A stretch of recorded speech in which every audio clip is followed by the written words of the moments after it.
Um trabalho compensador. Dependentes químicos se livram do vício sem deixar a convivência diária com a família. Em Curitiba, uma entidade dá apoio psicológico e promove terapia ocupacional a viciados em drogas. E os resultados aparecem. Muito bem. Você vai ver a seguir. Dependentes químicos superam o vício sem necessidade de internação em clínicas especializadas. Você vai conhecer o exemplo de um homem que luta contra o alcoolismo com a ajuda da filha. A ação volta já. Coloridos andam, sentem, amam, acima, embaixo do mundo. Ação de volta. O combate à dependência química é o trabalho da Comunidade Terapêutica DIA, de Curitiba. Orientação psicológica, artesanato e música fazem parte do tratamento. Na comunidade, tudo é feito sem medicamentos e o paciente volta para casa todo dia. É o que a gente vai ver agora.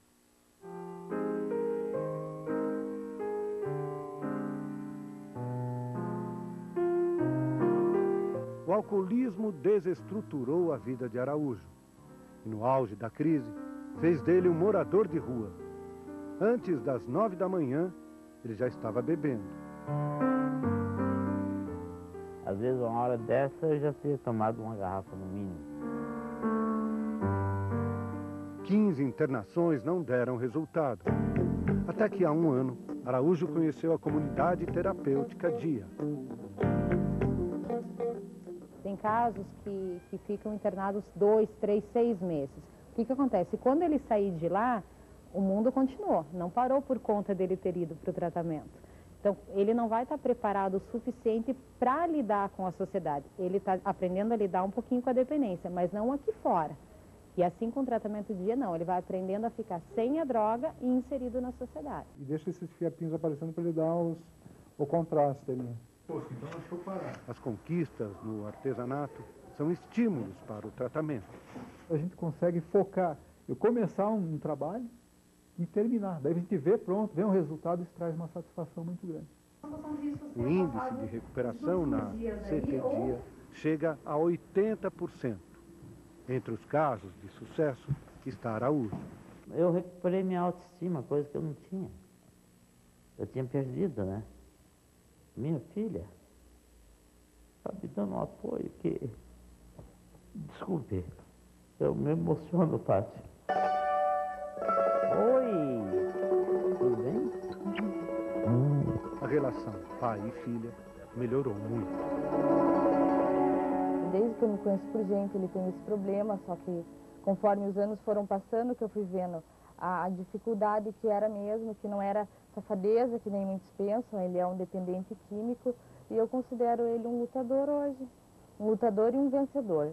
Ela vem, oh, meu lindo, meu amor da minha vida, não sei o quê, lindo, só que o lindo não sei aonde que tá, né? A luta dele é diária, sabe? É desde o momento que ele levanta até o momento que ele vai dormir. Por isso que eu dou umas injeções de entusiasmo nele todos os dias, né? Ele é meu herói. Quem vê ele sabe que ele tem porte de herói, né? Pai herói. É o amor da minha vida. Parou o bigode, né? O bigode tinha que deixar. Te amo, gente. Amor da minha vida, você me deu.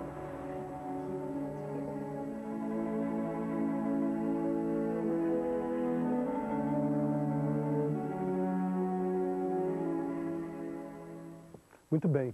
Aqui no estúdio, o médico que criou a Comunidade Terapêutica DIA, Higino Bodziak. Bem-vindo aqui, muito obrigado, viu? Obrigado a você. Bom, esse trabalho é fabuloso. Agora, a primeira pergunta que eu faço é a seguinte. Quando se fala em drogas, existe as legais, as ilegais, tranquilizantes sim ou não. Queria saber se vocês trabalham com determinadas áreas, vamos chamar assim, das dependências ou não. Preponderantemente, nós temos trabalhado o crack, que é a droga que cresceu demais. A gente viu aqui também exemplos do alcoolismo. O que é mais difícil? Não sei se a gente também pode medir, né, facilidade ou não, porque também vai de pessoa a pessoa. Mas é possível saber, assim, o álcool, a dependência do álcool é mais grave ou menos grave, ou tudo está no mesmo nível? Eu diria que a droga mais difícil de ser deixada é o álcool, realmente. O álcool ele tem uma memória celular, a pessoa traz isso até na sua herança, coisa que não aconteceria com as outras drogas, que vão ser drogas, na verdade, aprendidas. Nós vamos aprender a usá-las, nesse sentido, aprendidas. Então, o álcool é dificílimo.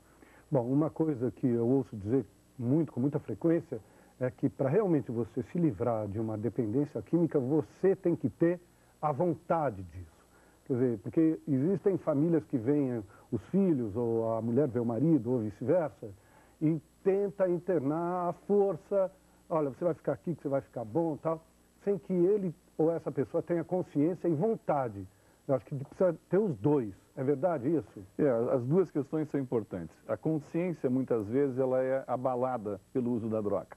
A questão do ato coletivo, da vontade, também muitas vezes o ser humano perde a vontade pela vida. Ele perdeu a autoestima, ele perdeu a esperança, ele perdeu qualquer perspectiva. Mas quem está em torno a ele não perdeu. Então, acho que cabe a cada um de nós, não só os familiares, nós como sociedade, nos deparando com essas situações, primeiro ver nele uma doença. Eles são vítimas em todos os sentidos. E acho que caberia a cada um de nós um apoio, uma ajuda sempre. E quantas vezes? É como aquelas pessoas que nós amamos, quantas vezes nós vamos dizer que amamos? Nós vamos dizer a vida inteira que amamos essas pessoas. O CTDIA determinou o número de atividades em função da prática, que essas atividades seriam benéficas a quem tem uma dependência, ou ela também vai muito do desejo de quem está no CTDIA de desenvolver determinadas atividades? Na verdade, cada um de nós foi idealizado individualmente. Então, essas situações do tratamento, elas têm que ser individualizadas. Cada um traz uma realidade. Por exemplo, nós trabalhamos durante muitos anos com fazendas, existem muitas fazendas no Brasil, onde o dependente permanece 8, 9 meses e ele se afasta de todo o contexto que ele convivia. E quando ele vai voltar, essa é a grande dificuldade, é a reinserção social, a reinserção familiar, a discriminação, ao passo que ele esteve confinado, por exemplo, num tratamento desse, o barzinho que ele conhecia, agora são 8 bares, o traficante agora não são mais 2, são 6, as coisas se multiplicam. Então, pela nossa prática, nós fomos vendo que nunca deveria haver essa desinserção.